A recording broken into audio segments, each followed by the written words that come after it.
The music stopped before it was supposed to. Ellen DeGeneres stood frozen in the center of her stage, her signature smile faltering as she looked toward the studio audience. Something had shifted in the air, something that couldn't be scripted, couldn't be rehearsed, and certainly couldn't be ignored. In row 7, an elderly man in a navy suit was slowly rising to his feet, his weathered hands gripping a folded piece of paper.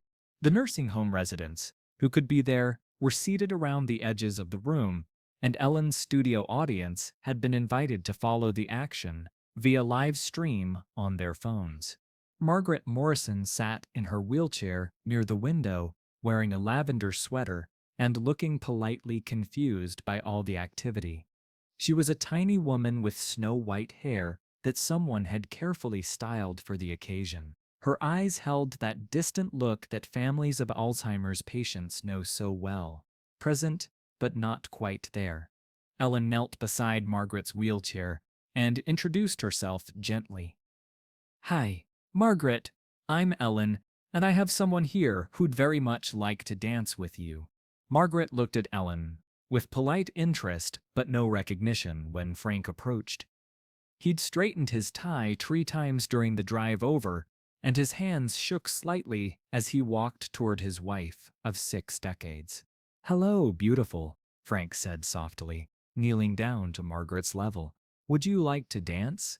Margaret looked at him with that polite confusion, but when Frank began humming Moon River softly, something shifted in her expression. Not recognition exactly, but a kind of awakening. Ellen signaled to her sound technician, and the opening notes of Moon River began to play through the room's speakers. It was the original Audrey Hepburn version, gentle and timeless. Frank stood and extended his hand to Margaret. For a moment, nothing happened. The room held its breath. Ellen's crew, the nursing home staff, the residents who had gathered to watch. Then, slowly, Margaret began to move her feet. Frank helped her stand, supporting most of her weight, and they began to sway together in the middle of the room. Margaret's movements were uncertain, fragmented, but as the music continued, muscle memory began to take over. Her feet remembered the steps even when her mind couldn't. Ellen watched from a few feet away, tears streaming down her face as she witnessed something that transcended entertainment, transcended television, transcended everything except pure human love. Around the room, there wasn't a dry eye to be found. But then something extraordinary happened. As Frank spun Margaret gently, she looked up at him, and for just a moment, maybe 5 seconds, maybe 10, her eyes focused with perfect clarity. "Frankie," she whispered, using the nickname she'd called him for 60 years. Frank's knees nearly gave out. "Yes, Maggie, it's me. Are we dancing at the USO again?" she asked, her voice soft but clear. "Every day, sweetheart," Frank replied, his voice breaking. "Every single day." They danced through the entire song, Margaret's clarity fading in and out like a radio signal, but her roar never forgetting how to move with his. When the music ended, she looked confused again, but she was smiling. Ellen approached them both, her professional composure completely abandoned. "That was the most beautiful thing I've ever seen," she said simply. Frank helped Margaret back into her wheelchair, kissing her forehead gently. "Thank you," he said to Ellen. "I know she won't remember this tomorrow, but I will, forever." "Actually," said a voice from the doorway, Dr. Patricia Williams, the facility's director, had been watching from the entrance. "Frank, there's something you should know. Margaret has been asking for Frankie every day for the past week. She couldn't place the name, couldn't remember who he was, but she's been asking for him." Frank looked stunned, "But she hasn't said my name in months." "Memory works in mysterious ways," Dr. Williams explained. "Sometimes the heart remembers what the mind has forgotten. I think she's been trying to find her way back to you."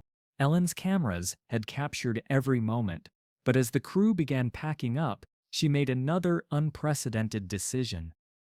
She walked over to Frank and Margaret, who was now dozing peacefully in her wheelchair. "Frank," Ellen said quietly, "I want you to know that this segment will never air." Frank looked surprised. "But all your work, bringing everyone here." Ellen shook her head. "Some moments aren't meant for television. Some moments are just meant to be lived. But I want you to have this." She handed him a small digital recorder that her sound engineer had been using. "Every word, every note, every second of your dance, this is yours." As Ellen's convoy prepared to leave Sunrise Manor, she stood in the parking lot with Frank, both of them emotionally drained but somehow lighter. "You know what I learned today?" Ellen said. Frank shook his head. "I learned that love doesn't need memory to survive. I learned that the heart has its own way of holding on to what matters most. And I learned that sometimes the most important thing a person can do is simply show up for a dance." Frank hugged Ellen, this woman who had turned his impossible request into the most precious gift imaginable. "Will you visit her again?" he asked. "Every Tuesday," Ellen promised. "And Frank?" "Next time, I'm bringing a whole orchestra." When the Ellen DeGeneres show resumed taping the following day, Ellen opened the show differently than usual. She sat on her stage, no music, no dancing, just her and her audience. "Yesterday, something happened that reminded me why I do this job," she began. "I can't show you what happened, because some things are too sacred to broadcast. But I can tell you that I witnessed the most beautiful definition of love I've ever seen. It wasn't in a movie or a song or a poem. It was in the way an 85-year-old man asked his wife to dance, knowing she might not remember him, but hoping that maybe, just maybe, her heart would." The audience was completely silent, hanging on every word. If you have someone you love, don't wait for the perfect moment to show them.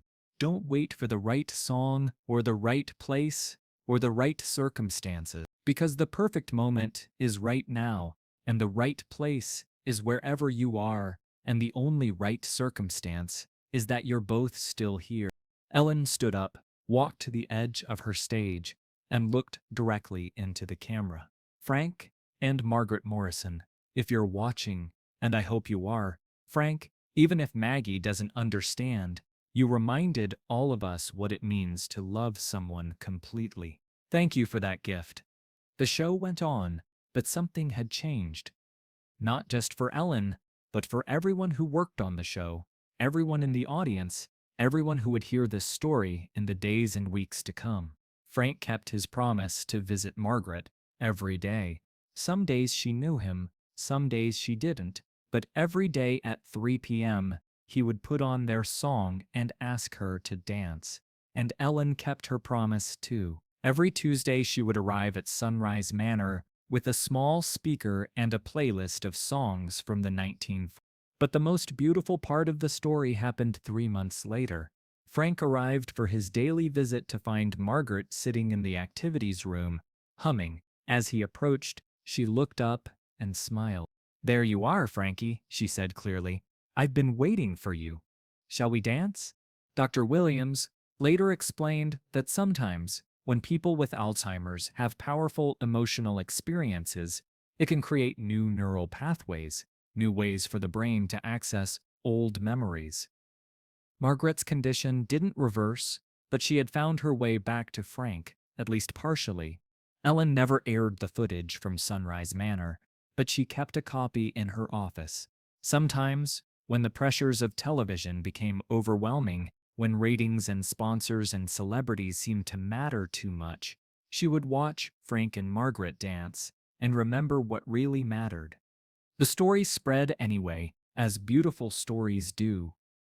Nursing homes across the country began hosting dance hours for residents and their families.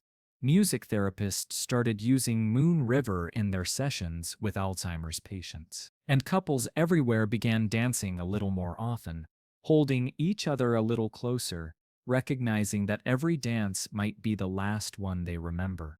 Frank and Margaret Morrison never knew they had started a movement. They only knew that every day At 3 p.m., they found each other again, in the space between memory and love, in the eternal moment of a song that their hearts would never forget.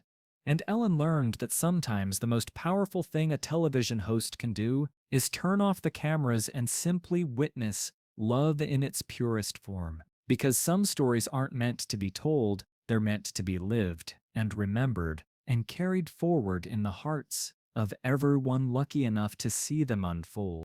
Frank Morrison, 85 years old, had been sitting quietly in the audience for the past hour, his silver hair neatly combed, wearing what was clearly his best suit, the kind of navy blue wool that spoke of special occasions and Sunday church services. During the commercial break, Ellen had spotted Frank fidgeting with something in his lap. Not nervous fitting, but the careful, deliberate movements of someone who had been planning this moment for weeks. She'd seen that look before, the expression of someone who had traveled too far and waited too long to let the opportunity slip away. "Ladies and gentlemen, we're back with the Ellen DeGeneres show," Ellen announced as the cameras rolled again. But her eyes kept drifting to Frank. There was something about the way he sat, perfectly straight but somehow fragile, that tugged at her attention. "Before we continue, I have to ask, sir, in the navy suit, 7th row, are you okay?" Frank looked up, surprised to suddenly be the center of attention.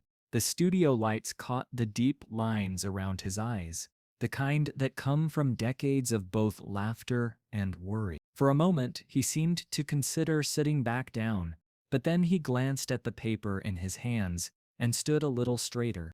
"Actually, Ellen," Frank said, his voice carrying the careful enunciation of someone who'd spent years as a high school principal, "I was hoping I could ask you something."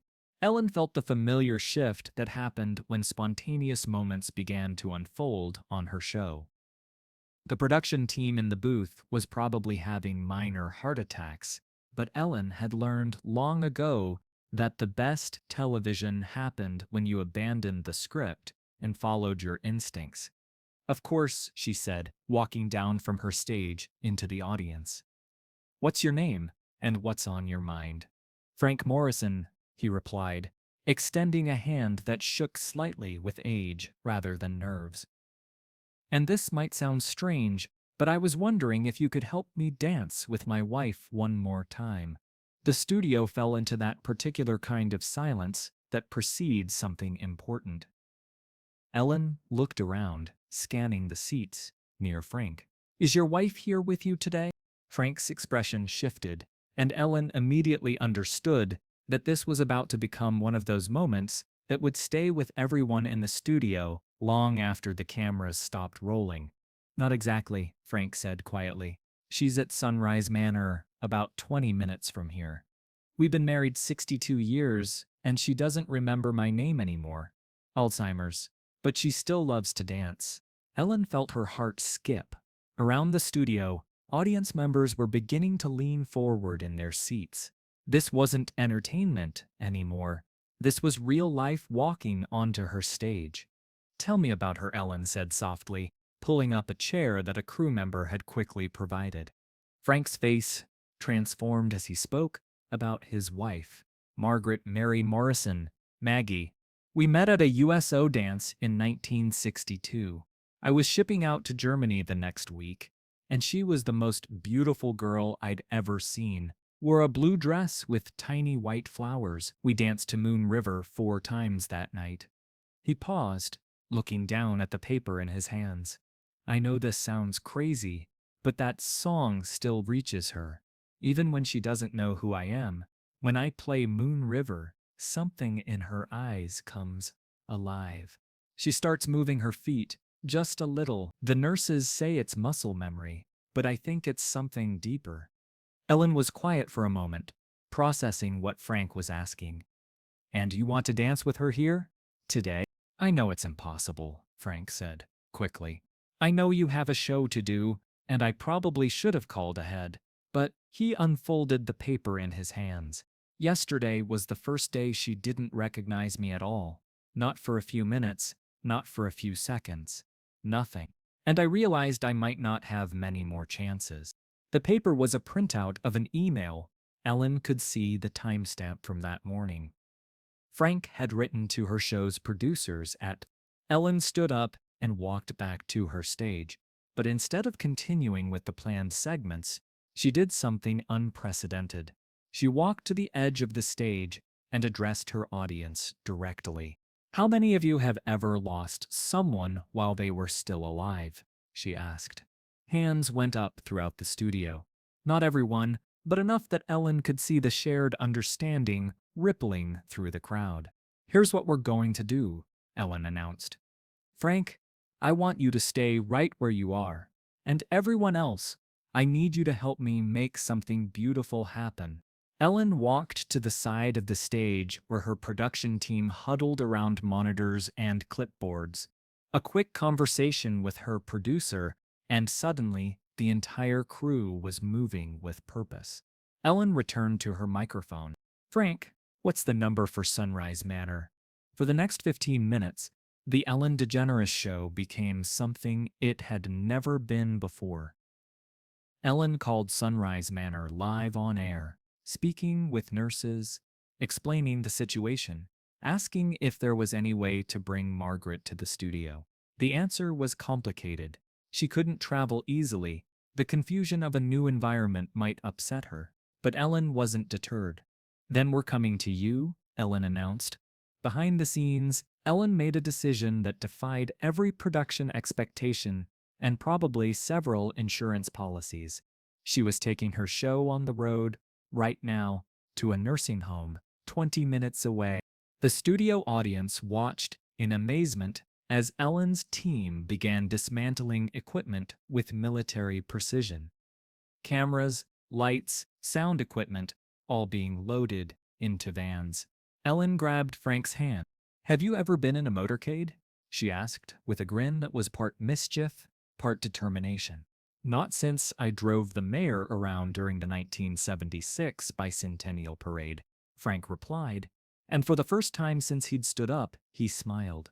40 minutes later, the most unusual Ellen DeGeneres show remote broadcast in history was taking place in the activities room of Sunrise Manor.